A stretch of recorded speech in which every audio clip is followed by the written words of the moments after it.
आइए आज आपकी मुलाकात करवाते हैं। हमारे साथ एक बेहद खास मेहमान हैं, एमके इन्वेस्टमेंट मैनेजर्स के डायरेक्टर और chief investment officer Manish Sonthalia साहब, जो कि 3 डिग्री धारण करते हैं, सीए, सीएस, आईसीडब्ल्यू की।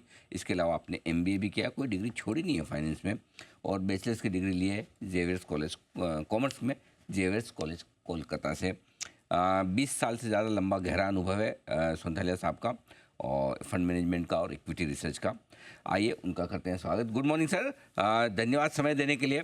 सबसे पहले तो आपको और आपके पूरी ऑर्गेनाइजेशन टीम को दिवाली की अग्रिम शुभकामनाएं। उम्मीद करें सर कि ये त्योहारी सीजन और पूरा साल आपके लिए बड़ा मंगलमय और समृद्धि वाला साबित हो।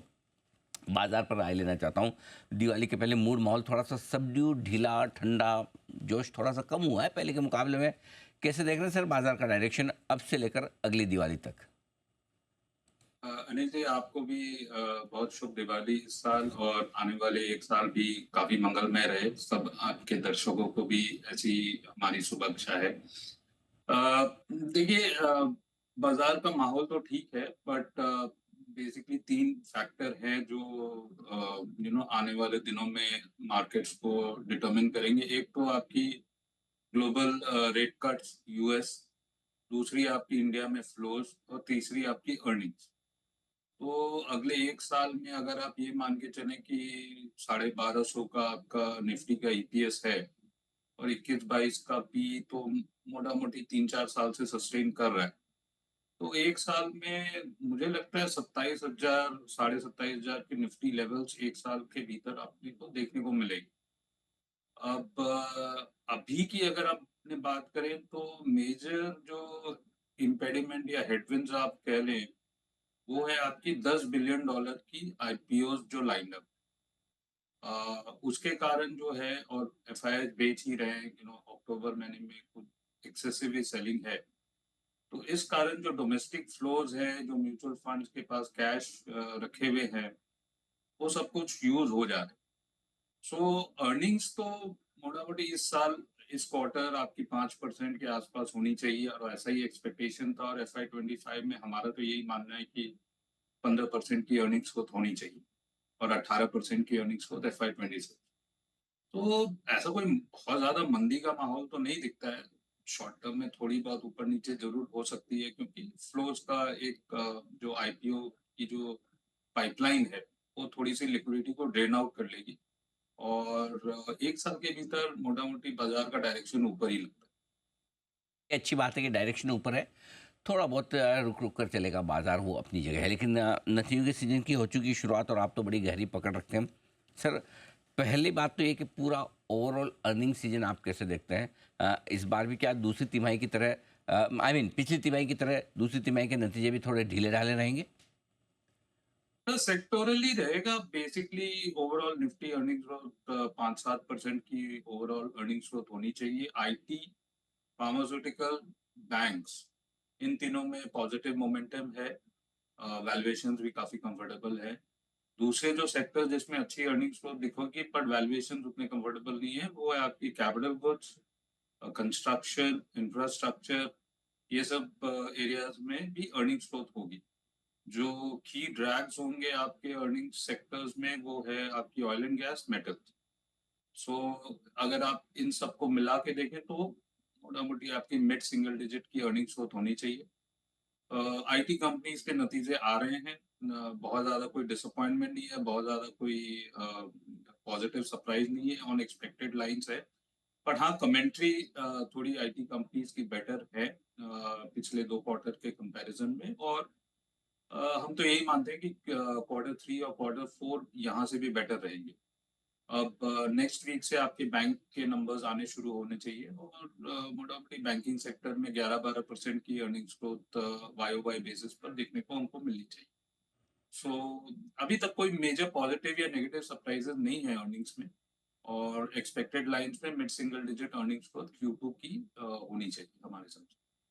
तो चलिए, बड़ा सरप्राइज़ या बड़ा शौक नहीं, लेकिन 4 दिग्गज आईटी कंपनियों के नंबर्स आ चुके हैं, टीसीएस, एचसीएल टेक निफ्टी की, और बाकी एलटीटीएस और एम्फेसिस। और आज भी 3 दिग्गजों के नंबर्स, इन्फोसिस के समेत। बताएं सर, आईटी सेक्टर के रिजल्ट्स पर किस तरह का व्यू बन रहा है आपका?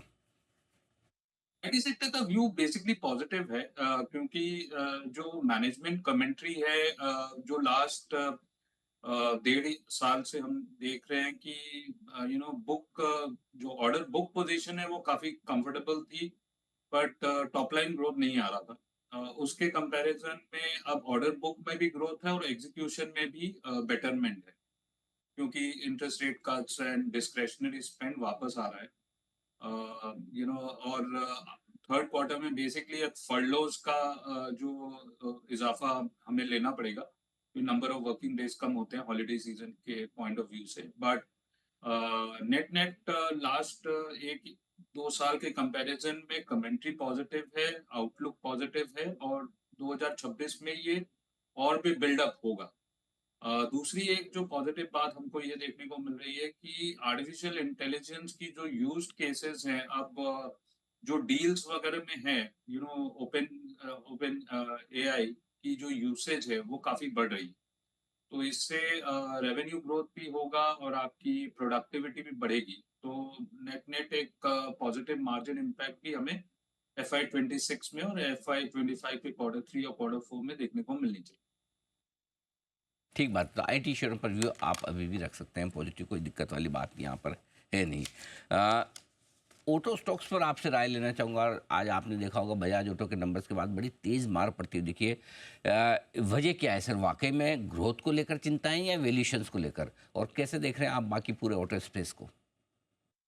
ये देखिए, कुछ कमेंट्रीज आई हैं टू व्हीलर मेजर्स के पॉइंट ऑफ व्यू से कि फेस्टिवल सीजन की demand not up to expectation. So और ये बेसिकली जो इंडस्ट्री एक्सपर्ट्स हैं, जो उनकी फैक्ट्रियां चला रहे हैं, उनको अगर ये देखने को मिल रहा है, तो बेसिकली मार्केट की जो एक्सपेक्टेशन है करंट दिवाली सीजन में, वो एक्सपेक्टेशन के मुताबिक नहीं है। और बाजार का तो यही एक्सपेक्टेशन था कि टू व्हीलर सेक्टर सबसे पॉजिटिवली प्लेस्ड है as compared to passenger cars and even MHCV. So अगर टू व्हीलर्स पर ही थोड़ा सा डिमांड का डावाडोल है, तो FY 25 की जितनी वॉल्यूम नंबर्स है वो थोड़ी सी अंडर परफॉर्म करती हुई लिख रही है। इसी के कारण सब ऑटो स्टॉक्स में थोड़ी सी प्रेशर है। डिमांड की थोड़ी इशू दिख रही है। फेस्टिवल सीजन पर काफी उम्मीदें थी। सो वो ऑलमोस्ट जो 15 दिन नवरात्रि का जो सीजन है वो चला गया, दिवाली का सीजन है। तो काफी पिकअप होनी चाहिए। और अगर कंज्यूमर डिमांड सॉफ्ट है in spite of good monsoons, तो ये थोड़ी चिंताजनक बात है। तो ये आपके लिए थोड़ा सा ऑटो स्पेस पे आज जो दबाव दिख रहा है वो भी। अ, एक और स्पेस है जो केमिकल की, वहाँ पर आपसे राय लेना चाहता हूँ। कुछ डाउन रेट्स भी आ रहे हैं कुछ दिग्गज स्टॉक्स में। एक उम्मीद ये थी कि चाइना के साथ शायद थोड़ा सा बेहतर हो, मूड माहौल बनता दिखे, लेकिन चाइना में भी कोई खास संकेत वापस से आ नहीं रहे। तो दोनों ही केमिकल और मेटल शेयरों पर आप अपना व्यू दें सर। देखिए, चाइना में स्लो डाउन है, ओवर कैपेसिटी है, केमिकल सेक्टर में काफी डंपिंग हो रही है चाइना के तरफ से, ग्लोबली। सो प्राइसेस होल्ड नहीं कर पा रहे।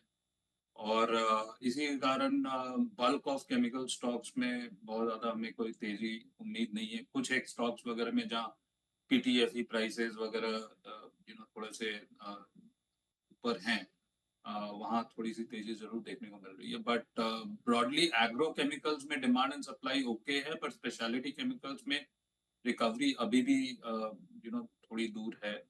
और मेटल्स में बेसिकली स्टील पर तो मंदी का माहौल है। डंपिंग हो रही है चाइना के पॉइंट ऑफ व्यू से। बट स्टील में एक चीज जरूर है कि ब्लास्ट फर्नेस से आप इलेक्ट्रिक आर्क फर्नेस के पॉइंट ऑफ व्यू से कार्बन एमिशन और ग्रीन, उस पॉइंट ऑफ व्यू से ब्लास्ट फर्नेस की कैपेसिटी में जो कैपेसिटी एडिशन नेक्स्ट 2 साल में होने का है, उससे ज्यादा EAF रूट में कैपेसिटी बिल्डअप होगी। अराउंड 100 मिलियन टन की एडिशनल कैपेसिटी EAF रूट के थ्रू जाएगी। सो EAF से रिलेटेड जितनी भी तेजी है वो आपको कंपनीज में देखने को, graphite electrodes and all of that. But दो मेटल्स जहां पर काफी तेजी लगती है, not from near term point of view only, but आपके साल 2 साल 5 साल के पॉइंट ऑफ व्यू से, वो है एल्यूमिनियम और कॉपर। और इसका मेन रीज़न बेसिकली है कि बॉक्साइट की शॉर्टेज है ग्लोबली, इंडिया में भी और चाइना में भी। चाइनीज़ कंपनीज़ जो है बॉक्साइट माइन्स खोज रहे हैं पूरी दुनिया भर में, और इंडिया में हम जानते ही हैं 2-3 कंपनी जो बॉक्साइट में काफ़ी रिज़र्व्स है, उनकी कैपेसिटी एल्यूमिना की बढ़ने वाली है। तो एल्यूमीनियम एंड कॉपर यहाँ पर तेज़ी है, बाकी कोई सेक्टर में वैसे मेटल्स पॉइंट ऑफ व्यू से तेज़ी नहीं है। तो ये है आपके लिए पूरा का पूरा राय आपके लिए आता हुआ मनीष जी की तरफ से। सर बहुत बहुत धन्यवाद आपका, हमें समय देने के लिए शुक्रिया आपका।